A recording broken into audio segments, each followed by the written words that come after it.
Saudara-saudariku yang terkasih, selamat sore, selamat berjumpa kembali dengan komunitas PDKK Santo Agustinus Purbalingga.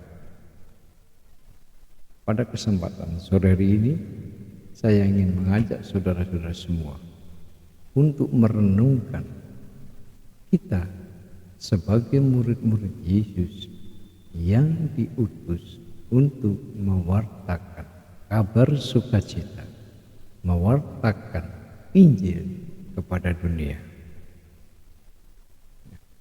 Perutusan ini yang kita emban sebagai murid-murid Kristus bisa kita padatkan, kita peras apa sih sebetulnya perutusan kita. Dalam melihat inti pokok perutusan kita, saya akan mengutip Yohanes 3 ayat 16. Mari kita baca bersama-sama Yohanes 3 ayat 16. Karena Allah begitu mengasihi dunia sehingga telah mengaruniakan anaknya yang tunggal, supaya setiap orang percaya kepadanya tidak binasa, melainkan beroleh hidup yang kekal. Inilah tugas perutusan kita, untuk mewartakan bahwa Allah begitu mengasihi kita sehingga mengaruniakan anak tunggalnya supaya kita memperoleh kehidupan yang kekal. Maka untuk menjalankan perutusan ini tentu harus ada tindakan. Kalau tidak ada tindakan, maka perutusan tidak bisa dijalankan.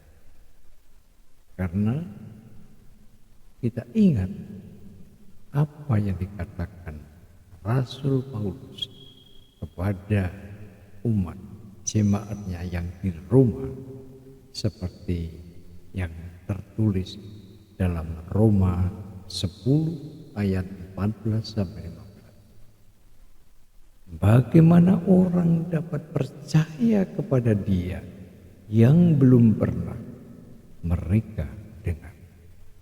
Bagaimana orang mendengar tentang Dia jika tidak ada yang memberitahukannya? Dan bagaimana orang dapat memberitakannya jika tidak diutus? Maka saudara sekalian, murid-murid Kristus diutus supaya orang lain mendengarkan kabar sukacita ini, supaya mereka mendengar, menghayati, dan percaya bahwa Yesus adalah anak tunggal yang dianugerahkan Bapa kepada kita untuk memberikan kehidupan kekal.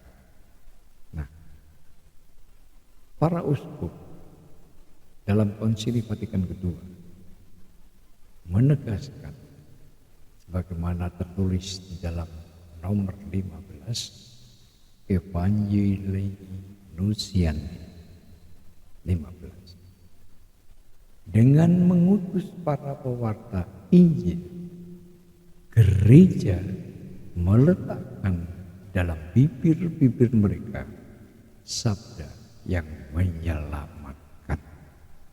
Artinya bahwa saudara-saudara yang terkasih, para murid Yesus yang mewartakan kabar sukacita bukan atas nama pribadi, bukan atas nama dirinya sendiri, tetapi atas nama gereja yang meletakkan di bibir-bibir kita yang diutus sabda yang menyelamatkan.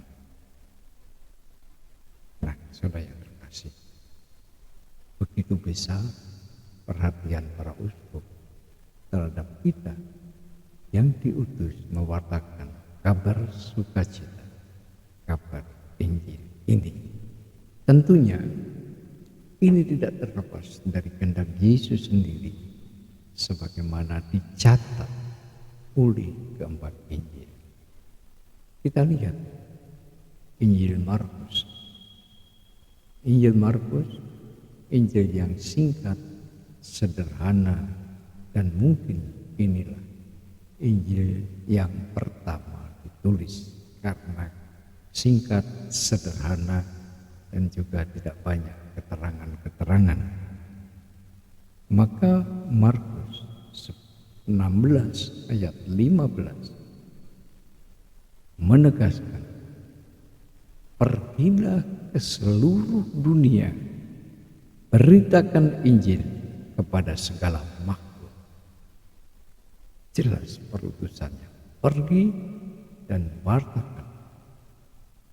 Nah, Matius mengulas lebih, memberikan keterangan-keterangan dari apa yang dimaksud yang ditulis oleh Santo Markus ini.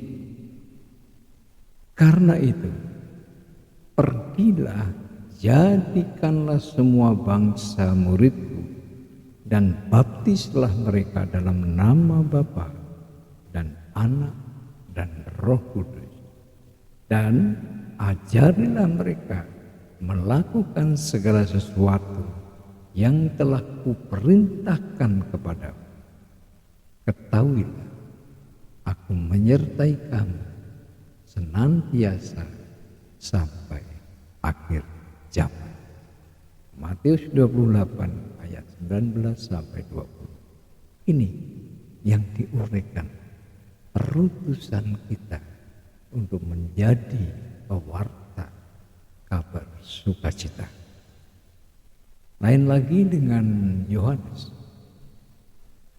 Yohanes dengan cara berpikirnya, dengan gaya penulisannya, ia menuliskan demikian.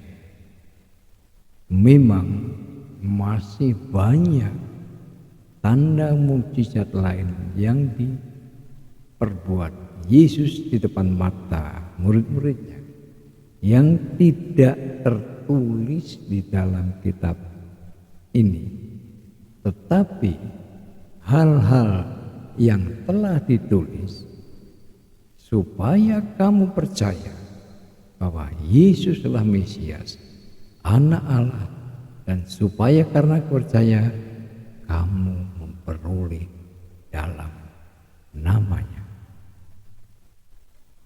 memperoleh hidup dalam namanya.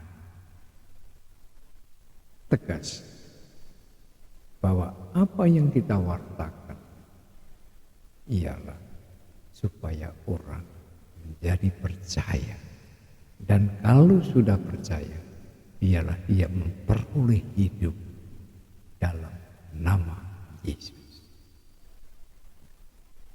Ketiga penginjil ini dengan caranya sendiri memberikan uraian, penegasan akan perutusan yang dikehendaki oleh Yesus sendiri. Beda dengan Lukas. Lukas malah menulis demikian. Dalam namanya berita tentang pertobatan untuk pengampunan dosa harus disampaikan kepada segala bangsa, mulai dari Yerusalem. Kamulah saksi-saksi dari semua ini. Santo Lukas, kota Yerusalem mempunyai peranan sangat penting dalam kehidupan Yesus. Ia dilahirkan di Yerusalem, wafat di Yerusalem, kemudian bangkit dari Yerusalem dan naik ke surga dari Yerusalem, dan gereja dari Yerusalem ini tersebar ke seluruh dunia sampai ujung bumi. Maka Lukas 24 ayat 47 sampai 48 menegaskan dalam namanya berita tentang pertobatan untuk pengampunan dosa harus disampaikan kepada segala bangsa. Nah, juga demikian di dalam kitab Kisah Para Rasul yang dipercayai juga ditulis oleh Lukas. Ia menulis demikian, tetapi kamu akan menerima kuasa bila mana Roh Kudus turun atas kamu, dan kamu akan menjadi saksi-saksiku di Yerusalem, di seluruh Yudea, Samaria, sampai ke ujung bumi. Kisah bab 1 ayat 8. Inilah perutusan kita tidak terlepas dari karunia Roh Kudus. Tuhan sendiri menegaskan ketika Dia mendatangi, mengikuti ibadat di kampung halamannya, lalu Dia diserahkan kitab Yesaya. Ia membukanya dan membaca, Roh Tuhan ada padaku, oleh sebab itu telah mengurapi aku untuk menyampaikan kabar baik kepada orang-orang miskin, dan Ia telah mengutus aku untuk memberitakan pembebasan kepada orang-orang tawanan, penglihatan bagi orang-orang buta, untuk membebaskan orang-orang yang tertindas, untuk memberitakan tahun rahmat Tuhan telah datang. Tuhan sendiri mewartakan kabar suka Injilnya bukan berasal dari diri sendiri, tetapi karena Dia diurapi oleh Roh Kudus, dan Dia menjadi pewarta, dan pewartaannya tidak diomongkan doang, tetapi diwujudkan dalam tindakan nyata. Orang buta melihat, orang lapar menjadi kenyang, orang sakit disembuhkan, bahkan orang mati dibangkitkan, dihidupkan kembali. Maka kita sebagai murid-murid Kristus menyadari akan perutusan ini, menjadi pewarta kabar sukacita, menjadi pewarta Injil. Satu,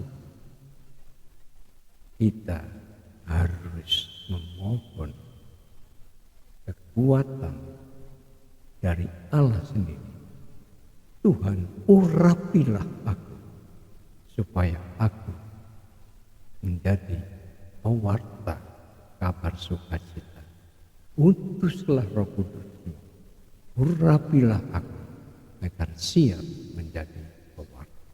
Ingat, karena Roh Kudus, Anda semua menjadi utusan dari Yesus sendiri untuk mewartakan kabar sukacita.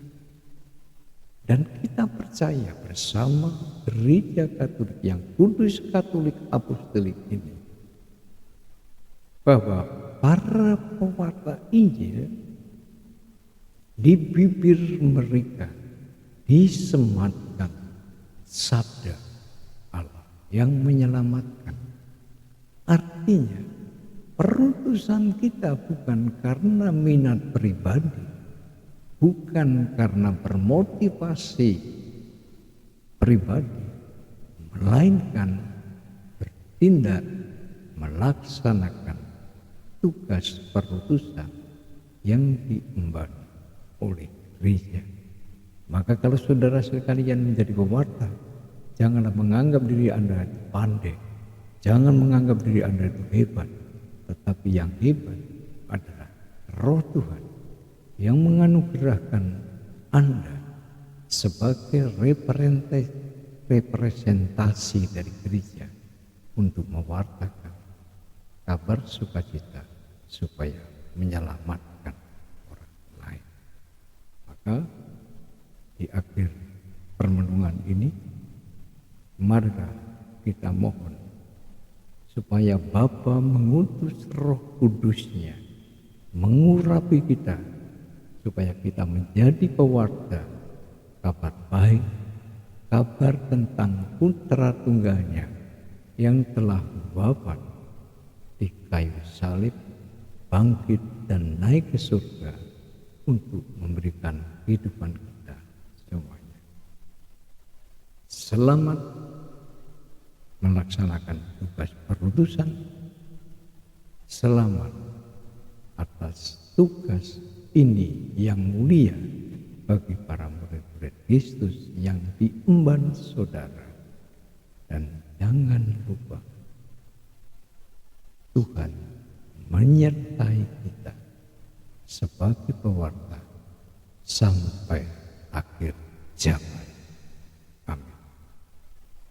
Kemuliaan kepada Bapa dan Putra dan Roh Kudus, seperti pada permulaan, sekarang, selalu, dan sepanjang segala masa.